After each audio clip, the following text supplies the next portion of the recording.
Man, gotta catch 'em all. I've already reviewed a lot of Edwards guitars, but there are more coming. So I already did the 125D in black satin cloudy finish. Now I'm doing the vintage white 120D. Soon I will review the cherry as well, but this is not just any vintage white. This one has been converted to active Seymour Duncan pickups. Hetfield style. I'm gonna show you what the electronics look like from the inside, and I'm gonna show you how the 9-volt battery fits in here.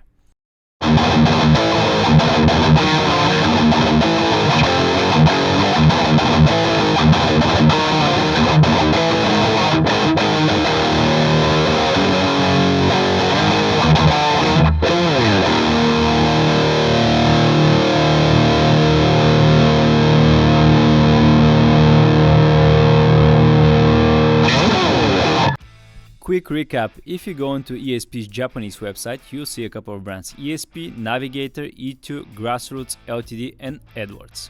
ED serial number Edwards guitars are specifically made for the Japanese market in Jixi, China, a factory that belongs to ESP. Since Gibson's trademark over the Les Paul, Explorer and Flying V doesn't apply to the Japanese market, Edwards are able to make them. If you wanna know more about this, check out my EX125D Explorer video.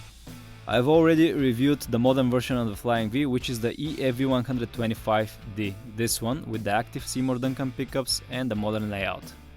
Today I have the pleasure of reviewing the other model, the E-FV-120D, which is the more traditional looking one with the vintage white color, the old school layout of the controls and passive pickups.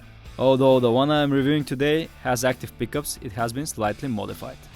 The 120D comes in a couple of color variations, the gorgeous vintage white and the cherry, which hopefully I will review soon with the original Seymour Duncan pickups.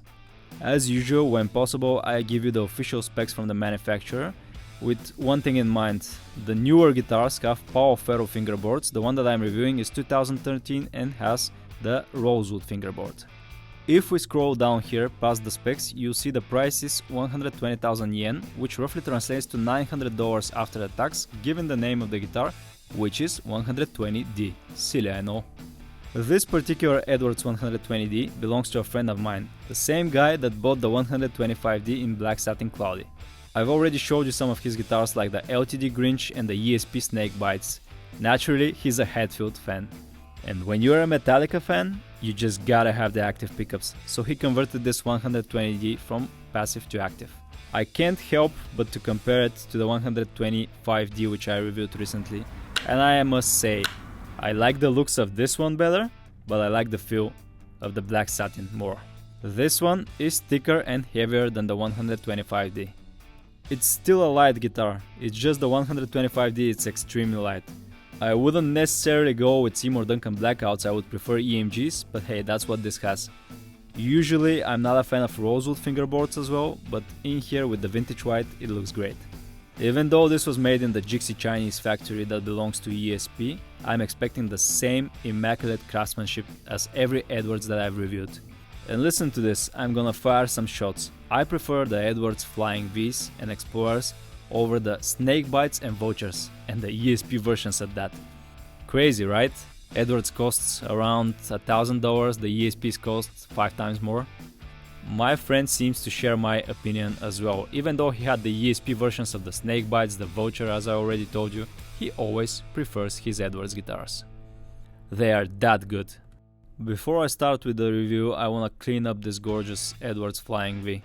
And check this out, because the bridge was wrongly set a little bit too low, the strings were rubbing against the pickups, so I'm gonna try to clean these up.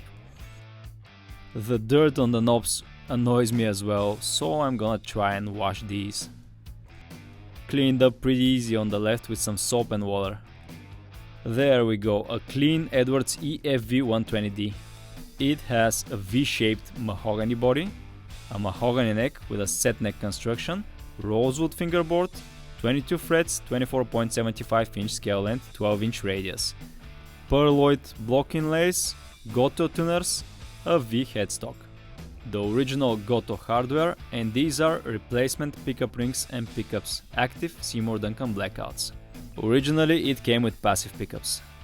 I've just noticed a design flaw. If you want to remove the pickguard to service the pots or change the battery in my case, you have to remove the thumb wheels for the bridge, losing your setup along the way. You don't have to do it often, but I thought it's worth mentioning. Since this is a passive to active conversion, the battery is an afterthought, so it's in the cavity with the rest of the electronics. If you check out my 125D video, you'll notice that the other guitar has a separate compartment for the 9V battery, and I'm gonna be replacing this one. Here's a neat little life hack: write the date on which you're replacing the battery. Here's a look under the hood. This is what the electronics compartment and the pickup cavities look like. Usually Edwards guitars have shielding paint here under the pickups, but this comes with passive pickups, so probably there's none needed. There is shielding paint in the electronics compartment. This is the routing for the cables of the pickups. All of the electronics are mounted on the pickguard, so you don't need any routing on the back of the guitar. As I mentioned, the 9V battery is part of the passive to active conversion, so it's an afterthought. There's no separate compartment for it. This plastic ring has been glued to the body and it's stopping the three-way switch from making contact with the shielding paint. I'm not sure it's stock, I have to double check when I do my cherry review.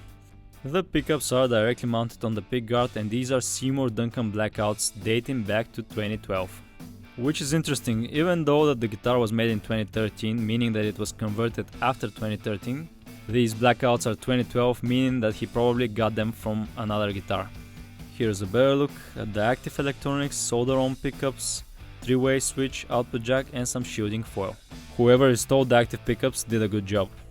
I had a little bit of a problem reinstalling back the pickguard. The screw doesn't catch here on the end.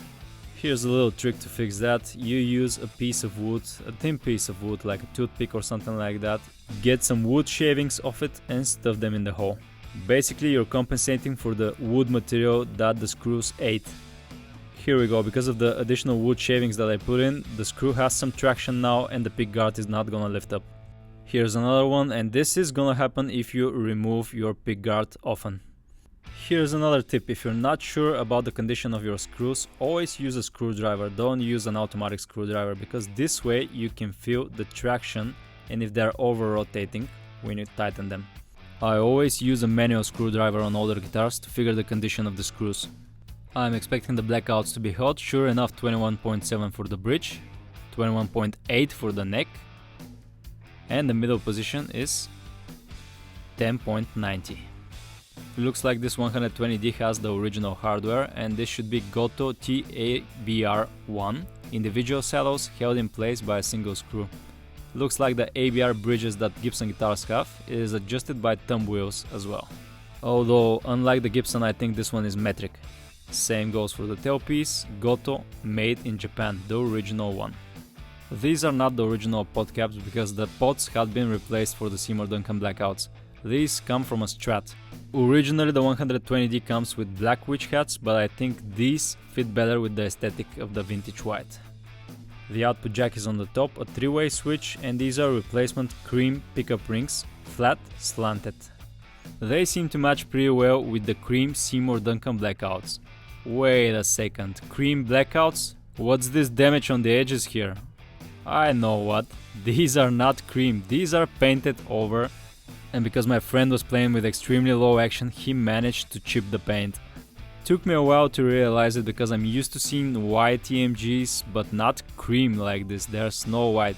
So these are black Seymour Duncan Blackouts that had been painted over, so that's why you don't see the Seymour Duncan logo here on the corner.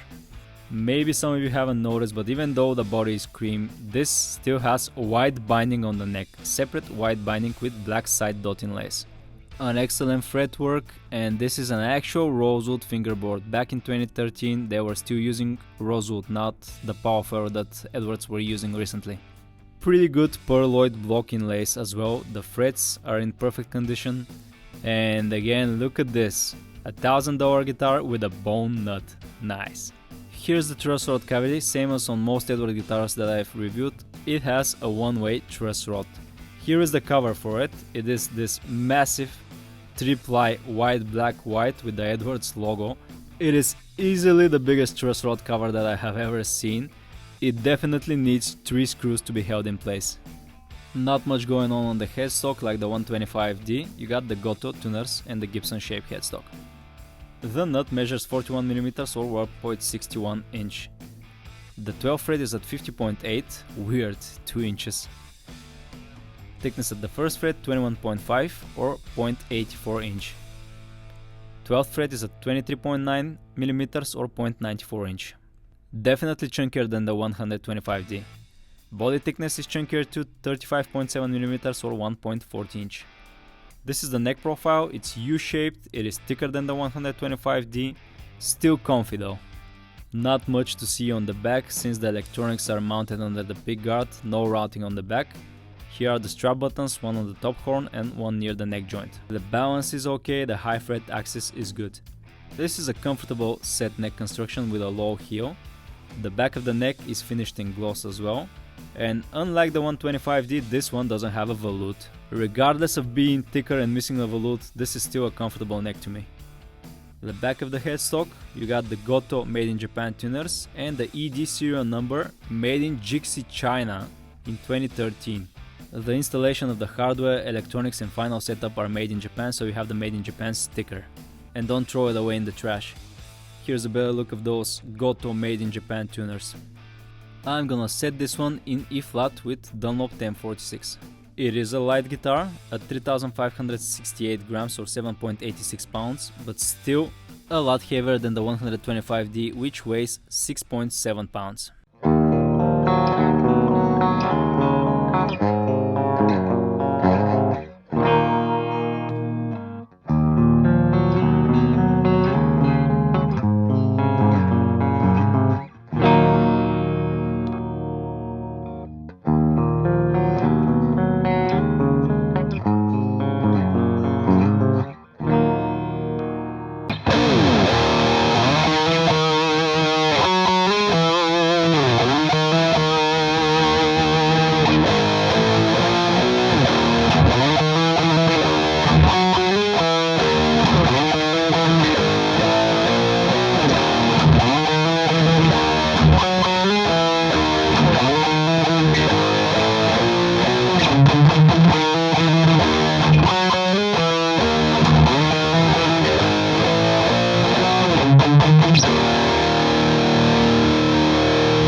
If you follow my channel and you've seen some of my V-shaped guitar reviews, you know that I'm not a huge fan of the shape.